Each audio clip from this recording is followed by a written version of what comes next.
बिस्मिल्लाहिर्रहमानिर्रहीम। अस्सलाम वालेकुम नाज़रीन, मैं अहमद फ़वाद हूँ और आप मेरा यूट्यूब चैनल देख रहे हैं। नाज़रीन, दो बड़ी खबरें हैं जो कि आज की व्लॉग में आपके साथ शेयर करूँगा। सबसे पहली और बड़ी खबर ये है कि शहबाज शरीफ और पीडीएम हुकूमत आर्टिकल 6, तौहीन अदालत और नाअहली, इन तीनों की जद में आ चुकी है।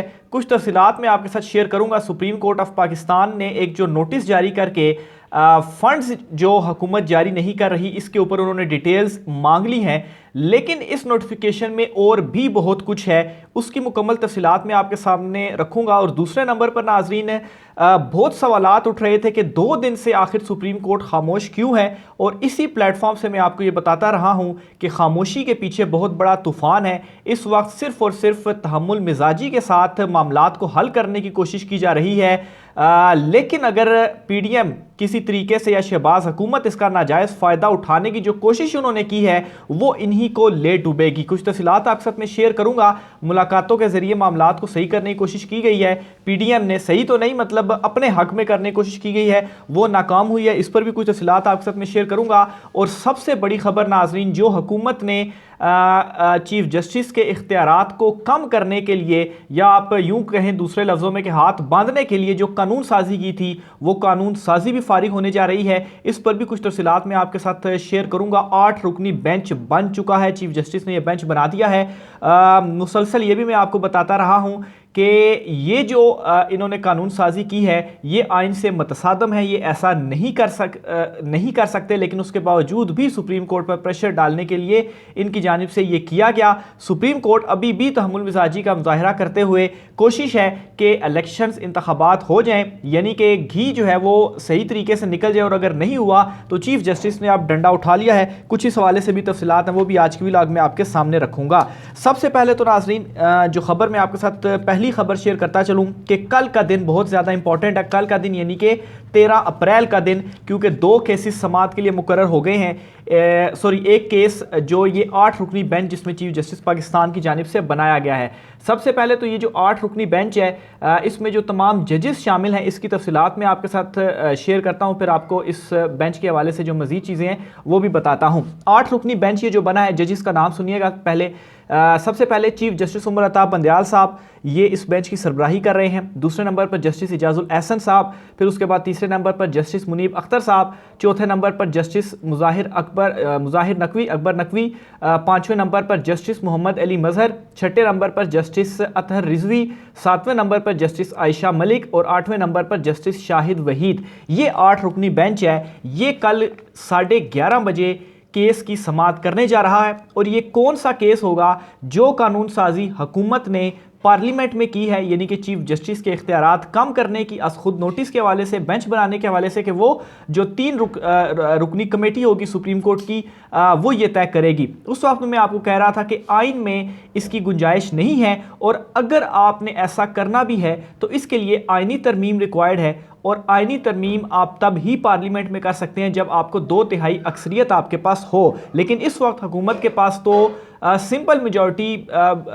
मतलब है कि आधे से भी कम लोग इस वक्त पार्लियामेंट में लोग मौजूद हैं। और जब ये कानून साजी हुई तो 40-50 लोग सिर्फ वहां पर मौजूद थे, और इन्होंने अपनी मर्जी की ये जो कानून साजियां हैं वो करने लग पड़े। तो इससे अब होगा क्या, ये आपने थोड़ा सा गौर से सुनना है। ये जो 8 रुकनी बेंच बना है, ये 8 रुकनी बेंच बनने की वजह से कैसे पीडीएम हुकूमत की चीखें निकल रही हैं। मामला ये है कि अगर ये जो इन्होंने इख्तियारात कम करने के हवाले से ये जो बिल था, इन्होंने कानून जो इन्होंने पास करवाया, अब इसके ऊपर होना यह था कि अगर ये इम्प्लीमेंट हो जाता, और इस इम्प्लीमेंटेशन की तारीख थी 20 अप्रैल, और उससे पहले कल के व्लॉग में मैंने आपको बताया कि ये जो वीक है, इस वीक के अंदर ही सब चीज़ें मुकम्मल हो जाएंगी, सारे का सारा मामला क्लियर हो जाएगा 20 अप्रैल से पहले, क्योंकि 20 के बाद ये कानून इंप्लीमेंट हो जाएगा। लेकिन 20 के बाद भी इसकी इंप्लीमेंटेशन हो नहीं सकती थी, क्योंकि ये गैर आइनी था। लेकिन इस वक्त जो तकसीम है एक सुप्रीम कोर्ट ऑफ पाकिस्तान में, तो अगर दूसरी तरफ से या दूसरे ग्रुप की तरफ से कोई कुछ चीज़ सामने आ जाती तो फिर खामखा का एक तसादुम होता। इस वजह से 20 से पहले इसके ऊपर एक्शन लेना बहुत ज़्यादा ज़रूरी था। अब ये जो 8 रुकनी बेंच बना है, ये इंपॉर्टेंट क्यों है? 8 रुकनी बेंच इस वजह से इंपॉर्टेंट है कि और इस 8 रुकनी बेंच ने फुल कोर्ट की अहमियत को कैसे ख़त्म कर दिया वो भी मैं आपको बताता हूं। अब अगर फ़र्ज़ करें सुप्रीम कोर्ट ऑफ पाकिस्तान इस केस को सुनती है और फैसला ये दे देती है, इस कानून साजी को उड़ा कर रख देती है, फारिग कर देती है, जो कि यही होगा। जो इतने अरसे से हम कोर्ट रिपोर्टिंग या जो आइनी कानूनी माहिरीन से हम बात कर रहे हैं, सबका ये मौक़िफ़ था कि ये इन्होंने गलत किया है, ये इस तरह से नहीं कर सकते, तो ये ख़त्म हो जाएगा।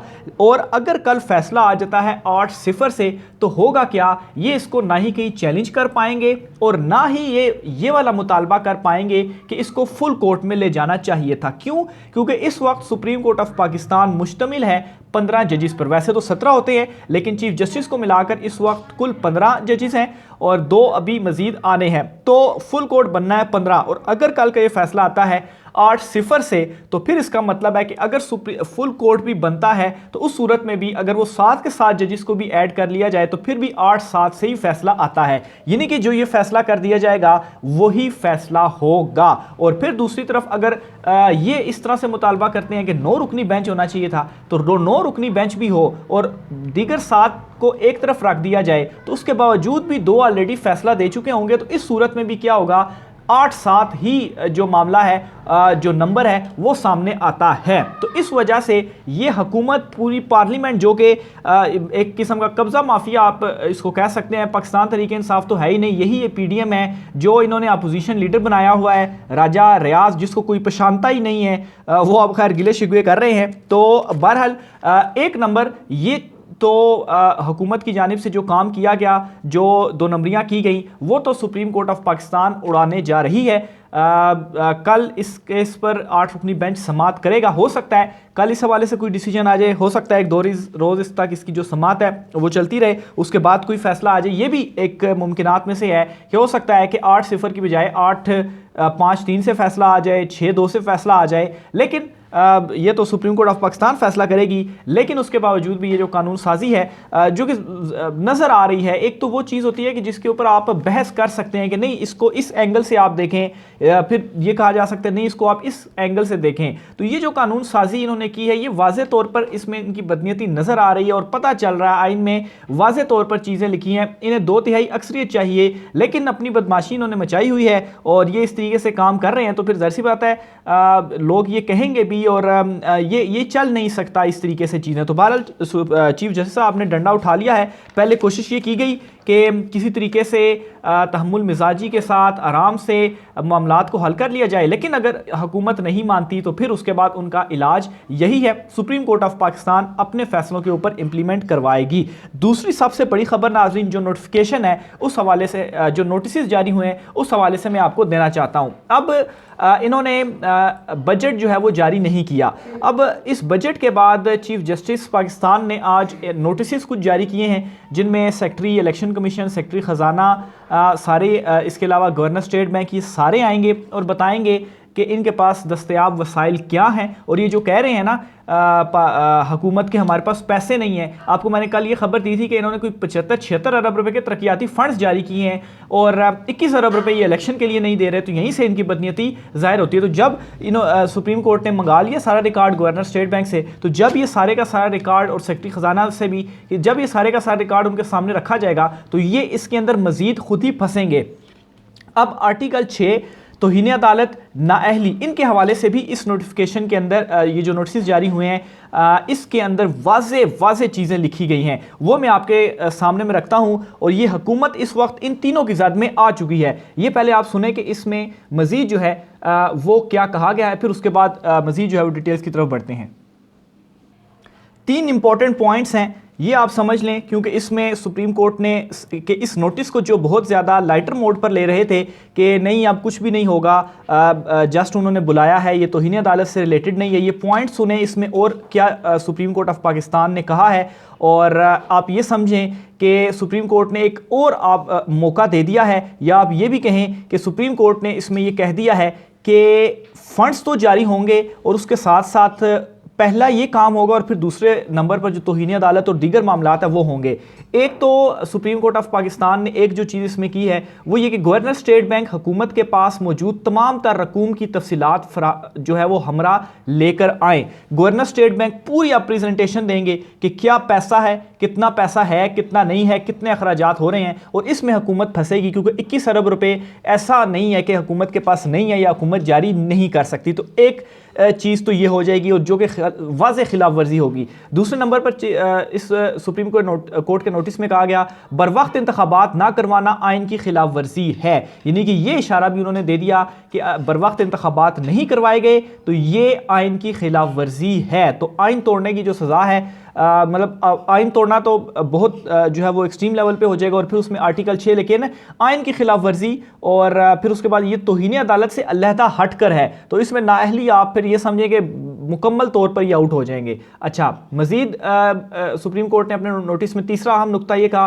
कि जो शख्स भी सुप्रीम कोर्ट के अहकामात पर अमल रोके, रुकावट डाले या खिलाफ वर्जी करे तो वो जिम्मेदार और जवाबदाह होगा। तो ये भी वाजे कह दिया गया है सुप्रीम कोर्ट के इस नोटिस में कि आप लोग जवाबदाह भी हैं। चौथा पॉइंट सुने, अदालती अहकामात की नाफरमानी के नताइज क्या हो सकते हैं, तयशुदा और सबके इल्म में है। तो ये जो काबीना और जो शहबाज शरीफ की नाअहली है वो ऑन कार्ड इसमें लिख दी गई है। एक किस्म को उनको बता दिया गया है कि अगर आप अब भी चीज़ों के ऊपर नहीं मानते और जो बदमाशी आपकी जानिब से इस वक्त मचाई जा रही है तो फिर उसके बाद सुप्रीम कोर्ट ऑफ पाकिस्तान जो अपने इख्तियारात हैं इनको इस्तेमाल करेगी। अब नाजरीन, शहबाज शरीफ की इसमें तौहीन अदालत के हवाले से भी मैं आपको बताता चलूँ, क्योंकि बहुत सारे लोग इन नोटिस को एक आखिरी मोहलत के तौर पर भी ले रहे थे। एक आखिरी मोहलत भी कह भी सकते हैं लेकिन नहीं भी कह सकते। वो किस तरीके से, वो ऐसे कि इदारे फंड्स मुंतकली में दरपेश मुश्किलात पर अदालतों को मुतमईन अगर ना कर सके तो सुप्रीम कोर्ट फैसले पर अमल दरामद के लिए बेंच बनाकर शहबाज शरीफ के खिलाफ तौहीन अदालत की कार्रवाई शुरू कर देगा। और इसमें अच्छा, और ये भी आप देख लीजिएगा कि वो मुतमईन ये नहीं कर पाएंगे कि हमारे पास पैसे नहीं है, क्योंकि पैसे हैं। ऐसा नहीं है कि 21 अरब रुपए कोई इतनी बड़ी अमाउंट नहीं होती हुकूमत के लिए। जो इमरान खान अगर टेलीथॉन या एक कोई तकरीब करे तो अगर सरकारी मुलाजमीन या दीगर मुलाजमीन की तनख्वाहों से अगर थोड़ी थोड़ी कटौती करके इतने पैसे अगर इकट्ठे किए जा सकते हैं इलेक्शन के लिए, तो ये नहीं है कि हुकूमत के पास इतने भी पैसे नहीं होंगे। इसका मतलब तो ये है कि आप जो है वो मुल्क में कोई निज़ाम ही नहीं है, बिल्कुल कुछ है ही नहीं। जो अरबों रुपए के आपके अभी तक जो तफसीलात सामने आई हैं दौरों की, तो शहबाज शरीफ इसमें फंसेंगे। लेकिन अब ये एक इख्तियार होगा सुप्रीम कोर्ट का कि वो फिर उसके बाद ये तौहीन अदालत की कार्रवाई शुरू करें। लेकिन अगर उसके ऊपर ये देखना पड़ेगा कि अब सुप्रीम कोर्ट ऑफ पाकिस्तान परसों 14 अप्रैल को बुलाया है, वो इसके ऊपर क्या हुक्म देती है और क्या हुकूमत की तरफ से कोई मौक़िफ़ सामने आता है कि ठीक है हम इसके ऊपर इम्प्लीमेंट करते हैं, या अगर इस तरह की कोई चीज़ आ गई क्योंकि इस केस में फिर हुकूमत को भी फ़िलहाल नहीं बुलाया गया। फ़िलहाल तो सिर्फ सेक्रेटरी इलेक्शन कमीशन, ख़जाना और गवर्नर स्टेट बैंक को बुलाया गया है, फिर उसके बाद उनको भी देखा जाएगा। तो इस वजह से 14 अप्रैल का दिन भी बहुत ज़्यादा इंपॉर्टेंट है। फिर दूसरे नंबर पर नाज़रीन एक और मामला ये भी हुआ है कि पाकिस्तान तहरीक-ए-इंसाफ ने शहबाज शरीफ के खिलाफ तौहीन अदालत की दरख्वास्त भी दायर कर दी है। और प्लस ये हुआ है कि केपी इंतखाबात के हवाले से पिशावर हाई कोर्ट में जो पिटीशन दायर की गई थी उस पिटीशन के ऊपर भी कल समात पिशावर हाई कोर्ट करने जा रहा है। और पिशावर हाई कोर्ट उसमें चूँकि सुप्रीम कोर्ट ऑफ पाकिस्तान का वाज़ेह फैसला मौजूद है, तो वहाँ से पिशावर हाई कोर्ट भी इलेक्शन की जो तारीख है वो भी वहाँ से अनाउंस होने जा रही है। तो ये हुकूमत अभी तक जो अपनी बदमाशियों और इन चीज़ों के ऊपर अड़ी हुई थी और ज़िद के ऊपर और एक आइनी एक अमल है उसके ऊपर इम्प्लीमेंट करने के लिए तैयार नहीं थी। तो अब इनके ऊपर जो इम्प्लीमेंटेशन है वो सुप्रीम कोर्ट ऑफ पाकिस्तान करवाएगी। आखिर में नाज़रीन, आज़ाद कश्मीर के जो वज़ीर आज़म हैं उनके हवाले से भी एक बड़ी खबर है, वो मैं आपके साथ शेयर करता चलूँ। उनको तौहीन अदालत में नाअहल कर दिया गया था और इसके ऊपर काफ़ी सारे सवालात आए कि हाई कोर्ट जो वहाँ की है वो अज़खुद नोटिस ले नहीं सकती, तो फिर कैसे अज़खुद नोटिस लिया गया और पहली ही समात में इनको नाअहल कर दिया गया और ये तमाम तर क्वेश्चंस उठ रहे थे। तो बहरहाल इसके ऊपर supreme court of Azad Kashmir की सुप्रीम कोर्ट में सरदार तनवीर इलियास की जानिब से वो अपील में गए थे और वहाँ पर क्या हुआ है कि वो उधर भी जो फुल बेंच है वो बन चुका है और ये फुल बेंच भी कल समात करने जा रहा है इस केस के ऊपर। और लग ऐसे ही रहा है कि जो बहुत सारे लोग खुश भी हो रहे थे वहाँ पर भी और जो एक प्लान भी सामने आया था कि शायद कंपनी वहाँ पर पाकिस्तान तहरीक इंसाफ को साइड पे करके और पीपल्स पार्टी को सामने लेकर आएगी। हबीब अकरम साहब हैं, उनकी जानिब से ये जो खबर थी वो दी गई थी। तो बहरहाल वो प्लान अगर ऐसा है तो वो भी उम्मीद यही जाहिर की जा रही है कि कल जो है वो उड़ जाएगा वो प्लान भी। तो बहरहाल कल का दिन बहुत ज़्यादा इंपॉर्टेंट है। ये तीनों अहम मुकदमात कल समाअत के लिए होने जा रहे हैं और इसमें जो भी मज़ीद तफ़सीलात होती हैं वो मैं आपके साथ शेयर करता रहूँगा। राय का इज़हार आपने कमेंट बॉक्स में लाजमी करना है, ख़ास तौर पर जो कल की प्रोसीडिंग होने जा रही है और ये जो 8 रुकनी बेंच बनाया जा रहा है चीफ जस्टिस ऑफ पाकिस्तान की जानिब से। राय का इज़हार कीजिएगा। मुझे इजाज़त दीजिए। अल्लाह हाफ़िज़।